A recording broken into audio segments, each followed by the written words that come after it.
It's good, yo. It's your boy Ty back here with another video. And in this video today, guys, we're gonna be talking about how you guys can get the free diamond Elgin Baylor today in NBA 2K23 MyTEAM. Now, here's the deal. There's been a lot of talk about these cards and how hard it is to get these specific cards. Now, I will say so far it's been easier to get the Tuesday drops such as Elgin Baylor than the Friday drops of, Lamar Odom and then Andre Iguodala. Like for Andre Iguodala, for example, I mean, I've played all these. I've played a draft mode and I still don't have them. Like I've got a lot of these offline modes still to go. Online modes, you know, we're almost done. We're almost finished with that. But here's what it looks like for Elgin Baylor. Yo. Okay. Here's what it looks like for Elgin Baylor. The reason I went to this one is because, wow, this is a lot of points. Now, for Donovan Mitchell, you had to get like 100 and some steals. You had to get, I think it was like 300 points, 103s with Cavs players. So you did have to do a lot. But here's what you're looking at for Elgin Baylor. Okay. And I'm going to talk about how to get him easily. So 55 points and 12 rebounds with a small forward in the game. Okay. Make 100 dunks with Lakers players. That's easy. Okay, 300 or 100 3-pointers with Lakers players. Okay, that's easy. 30 double-doubles with Lakers players. Here's what I will say. As long as you can do multiple in one game, I don't think this is going to be that bad. So let's say you have like you play these 12-minute quarter games, which you can. You could get double-doubles with 3 or 4 players in one game, so that doesn't seem too bad. 20 free throws with Lakers players, 541 assists with Lakers players, 1,161 points with Lakers players, 593 rebounds with Lakers players, 20 games using 10 Lakers players, and then play 10 triple threat offline or online games using 3 Lakers players. So the question is, what is the best way to go about this? Okay, what is the best way to get these done quickly? Now, here's what I'm going to start with, okay? When you see the 100 dunks, that's going to happen over time. The 3-pointers is going to happen over time. Honestly, the 55 and 12, that's something you're going to have to make sure you do and focus on. But that should happen over time. Double-doubles, again, you're going to make sure you want to at least get assists with certain players, but could happen over time. 20 free throws, easy going to happen. Most of these things are just going to happen over time. Now, question is, what mode do I recommend? Well, for me specifically, I'm going to try to get a lot of these things maybe done in domination. Now, the problem lies, can I get 55 points and 12 rebounds on the hardest level of domination? Probably not, okay? The dunks I can get done in domination. The threes I can probably get done in domination. The double-doubles I can slowly get done in domination. All this stuff I can get done slowly in domination. The tough part is, when it comes to this, is the 55 and 12. Is the double-doubles, right? That's the one thing that's pretty difficult. So if you strictly want to grind for Elgin Baylor, you're probably going to want to come in here to the skills challenge. Now, these are long games. Now, you got to look at the challenge, okay? Win the game and record 0 turnovers as a team. That's not a long challenge. That's a minute quarter challenge. That's, you could maybe get some stuff done in that. Obviously, that's not something I'd recommend. Now, there's some other challenges. Okay, so record 5 dunks. That's not what you're going to want to do, because the big thing is once you do a certain challenge, the game ends, right? And so that's the certain thing you don't want to do. The thing a lot of people have been doing is the inside scoring challenge, which is score 5 baskets off post moves with a player to complete the challenge. So what people do is they go in here to this game mode, okay? And then they just don't do post moves. So then you get an entire 48-minute game. I know it's a long game, but you can basically score like 200 points or just a ridiculous amount of points. Now, in this game, you can probably get 4 or 5 double-doubles in general, right? Because if you score 200 points, think about all the assists that you can get accomplished. As far as this game, easy. 55 points, 12 rebounds. Throw LeBron James from the token market in there. You can easily make that happen. Dunks, 3-pointers, that's going to be easy to get done. Again, the double-doubles. Free throws are going to come as we get through it. Like, same thing with assists. Lakers points, you just scored, an all lineup of Lakers players. 593 rebounds.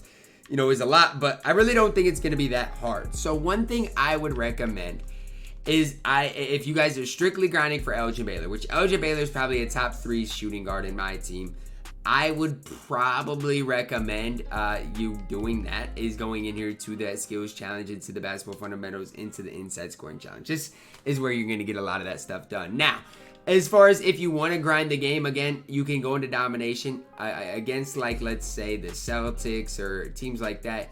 You might be able to do that because it's on it's not on that Hall of Fame difficulty, and you might be able to rack up some doubles, some free throws, some assists, some points. And if you use 10 Lakers players, which you probably could do against them, if you are really good at the game, you can make that happen. But there is a lot here, okay, because you got to play 20 games using 10 Lakers players. If you end up needing games, honestly, just go to that 3-point challenge, make 5 threes. So if you end up, the only thing you need left is to play games, just go into the 3-point challenge, you make 5 threes as a team, and then it's over. So the question of the day probably is going to be, okay, Ty, I want to do these, but I need Lakers players. So if you need Lakers players, here's the thing, okay? If I search by Lakers, let's just do it. Right now, these are the cards I have, okay?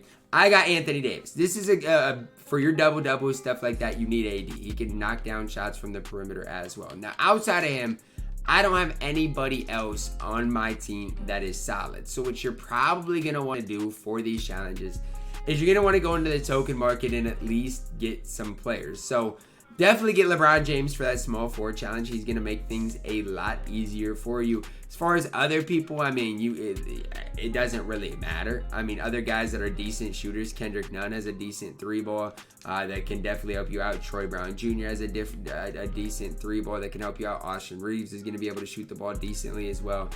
So you got some guys that can do some things on the court. Now, again, the 10 Lakers players, that's going to be the tough thing. So you are going to have to redeem some of these bad players. But if you go out there with a lineup of, let's say, like Russell Westbrook, Troy Brown Jr., Kendrick Nunn, Austin Reeves, Braun, AD, whatever, just a combination of some types of those guys, it really won't be too bad in general. Now, again, I'm going to look quick here to see if there's anybody else that would be a good addition. A guy like Pau Gasol, a great addition to grind these challenges at that power forward position. He's the type of guy that can get you a double-double alongside AD. They'll both get that rebounding double-double. Let's see who else here might play for the Lakers to help you out as we go along with this. But that's the one thing I would definitely look at for you guys. Obviously, it's not going to be an easy grind, and that's something you guys need to know. It's going to be a long grind. It's going to be a tough grind, but at the end of the day, I can't sit here and say it's not going to be worth it, because Elgin Baylor is going to be really, really solid in my team. Now, for me, how long is the grind going to take? Okay, this is one of those things, if you are bang average at the game, because this is on semi-pro, you can easily get these things done. Now, let's say each game takes an hour. I'm just going to throw that 48 minutes, an hour. And you score, I don't know what the average is. I'm just going to say you scored 200 points, because I've seen crazy things. And against the CPU, you should be able to score 200 points. Now, if you score 200 points, this is going to be done. This is going to be done. Let's see. First of all, how many games is that going to take you? Well, it's going to take you 6 games to get this done. 6 games to get this done. Probably 6 games to get this done. This might take you a little bit longer. But after 6 games, you should have at least like 20 plus of these. This is done. This is done. This is done. This is done. This won't be done. This won't be done. And so after this, I'd probably knock these out in the 3-point challenge. Just get that done.